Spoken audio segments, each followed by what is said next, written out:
Footage like this always creates the same impression: precision, control, and certainty. One target, one strike, one result. Everything appears calculated. Everything feels deliberate. The camera remains steady. The crosshair stays centered. There is no sound, no emotion, only process and outcome. And that is exactly why this kind of footage feels so convincing. It gives the impression that war can be simplified, that chaos has been eliminated, that technology has brought absolute control. But what we see on screen does not always reflect what is actually happening. Because in modern warfare, what is shown is often only a fraction of the reality. And what is not shown is often just as important.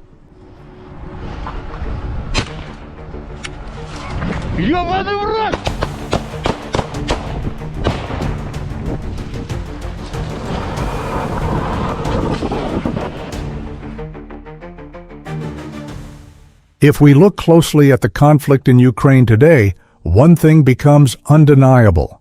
War has fundamentally changed.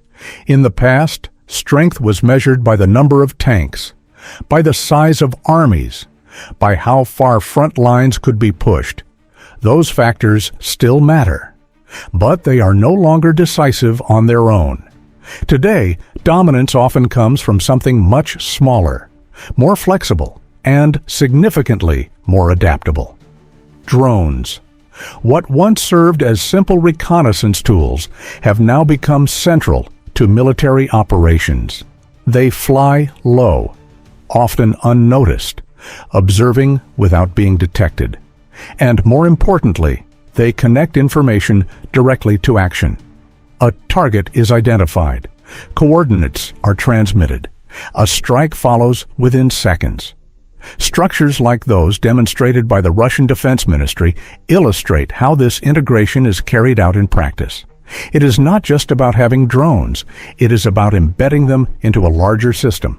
A system that links surveillance, analysis, and execution into a nearly continuous cycle. And when that system functions effectively, the result is what we see in these videos.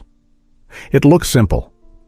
But behind that simplicity is a high level of operational complexity.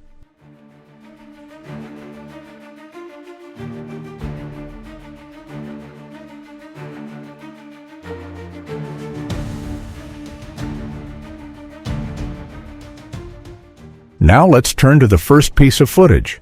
A single object appears in an open area. The surroundings suggest a rural or contested zone.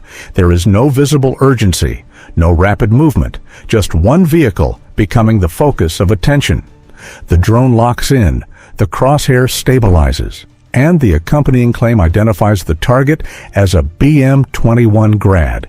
If accurate, this would be a high-value target.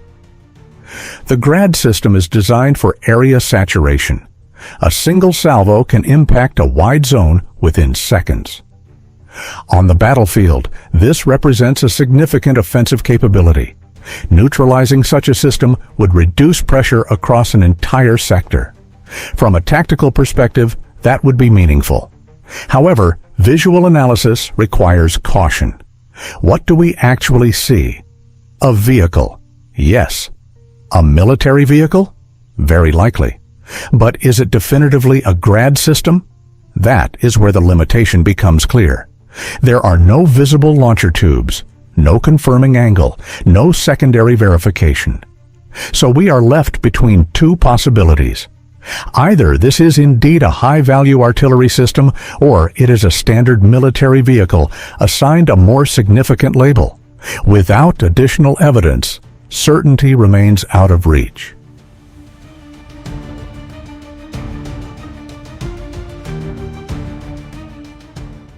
The next sequence shifts in tone. There is no explosion, no dramatic moment. Instead, we see a wide aerial view, calm, still, almost uneventful, yet the accompanying text tells a very different story. It references the use of large aerial bombs, FAB-500 and FAB-1500.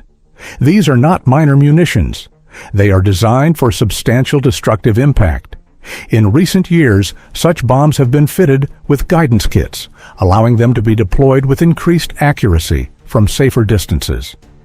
From a military standpoint, this represents efficiency, high impact, relatively low cost, and reduced exposure for aircraft. But returning to the footage, we do not see the outcome. There is no explosion, no visible damage, only the claim standing alongside the image. And this distinction matters, because footage like this is not always meant to confirm results. Sometimes it is meant to establish narrative, to suggest that a strike occurred, to imply that a target was neutralized, even when the visual evidence does not fully support it.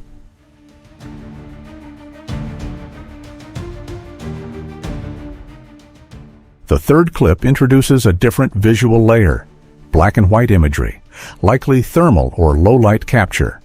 A single structure is visible, minimal surroundings, limited detail, but enough to designate a target. Once again, the crosshair appears. The claim identifies the building as a Ukrainian drone storage site. If accurate, this would carry strategic importance. Drones have become a central component of this conflict. Disrupting their storage and deployment could impact reconnaissance and strike capabilities. The strike is said to involve the Shahed 136, referred to as Garin in Russian service, a long-range loitering munition designed for precision strikes on static targets. From a systems perspective, this approach is efficient and scalable, but once again, we encountered the same limitation. There is no visible impact, no confirmation of destruction, only the targeting phase is shown.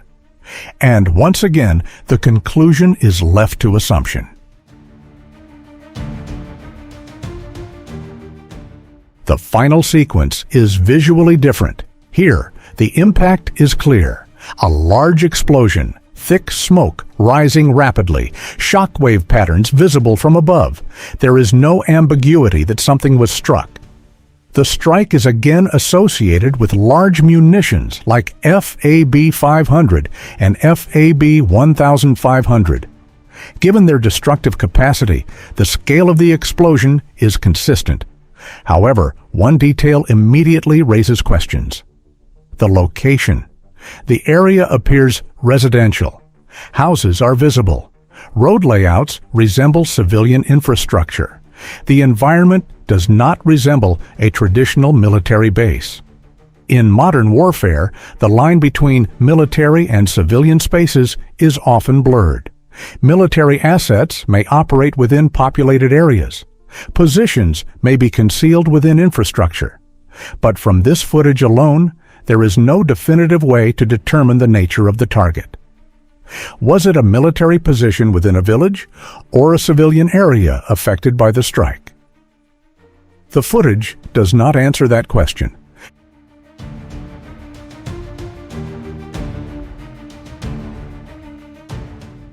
Technologies such as drones, precision-guided munitions, and integrated surveillance systems reflect a clear evolution in modern warfare. In many respects, they demonstrate how military structures, including Russia's, have adapted rapidly to new operational realities. But at the same time, these videos remind us of something equally important. What we see is never the full picture, and that is where our role as viewers becomes critical. Not just to watch, but to think. Not just to accept, but to question. Because in this environment, information itself can function as a weapon. If you've made it this far, then you're not just consuming content. You're engaging with it, and that matters. If you value this kind of analysis, calm, structured, and grounded, consider supporting the channel. Subscribe, like, share. It helps keep this kind of discussion going. And finally, a brief note. This video is intended for analysis and educational purposes only. It does not promote violence, nor does it fully endorse any side. Because in conflicts like this, the reality is always more complex than what appears on screen.